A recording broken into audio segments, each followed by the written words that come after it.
ఆ ఒక్క దేవుడి దగ్గరికి మనం రావాలి.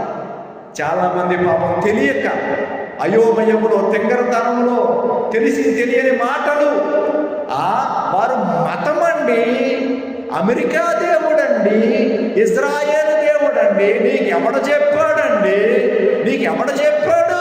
నువ్వు అనుకుంటున్నావేమో, ఎవడో అంటున్నాడని వింటున్నావేమో. ఓ బిడ్డా, దేవుడి ప్రేమతో నేను చెబుతూ ఉన్నాను, దేవుడు ఒక్కడే, ఆ ఒక్క దేవుడే సృష్టికర్త, ఆ ఒక్క దేవుడే ప్రభు అయిన యేసుక్రీస్తు. ఆ దేవుడి దగ్గరికి ప్రేమతో మేము ఆహ్వానిస్తూ ఉన్నాం. ఆ దేవుడు నిన్ను నన్ను ప్రేమిస్తూ ఉన్నాడు. దేవుడికి మతములు లేవు, దేవుడికి కులములు లేవు, దేవుడికి రంగు భేదము లేదు, దేవుడికి ధనవంతుడు లేకపోతే పేదవాడు అనే భేదము లేదు. ఆ ఒక్క దేవుడే ప్రభు అయిన యేసుక్రీస్తే ఈ భూమి మీద ఉన్న ప్రతి మనిషిని ప్రేమిస్తూ ఉన్నాడు. ప్రాణం పెట్టడానికి ఇష్టపడ్డాడు. ఈ భూమి మీదకి 2000 సంవత్సరముల క్రితము జన్మించాడు.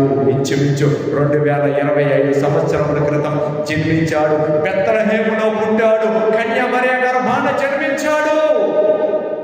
ప్రపంచానికి నడిబొట్టు లాంటి ప్రదేశములో నీకు ఎలాగైతే, లేదా మానవ దేహానికి ఎలాగైతే బొడ్డు ఎలాగైతే, నాభి ఎలాగైతే మానవ శరీరానికి మధ్యలో ఉంటుందో, అలాగే ఈ భూమికి మధ్యలో నట్ట నడుమున ప్రభు అయిన యేసుక్రీస్తు వారు జన్మించారు. నీ కొరకు, నా కొరకు, ఈ భూమి మీద ఉన్న ప్రతి మనిషిని రక్షించుట కొరకు. అయితే శ్రద్ధగా వినండి.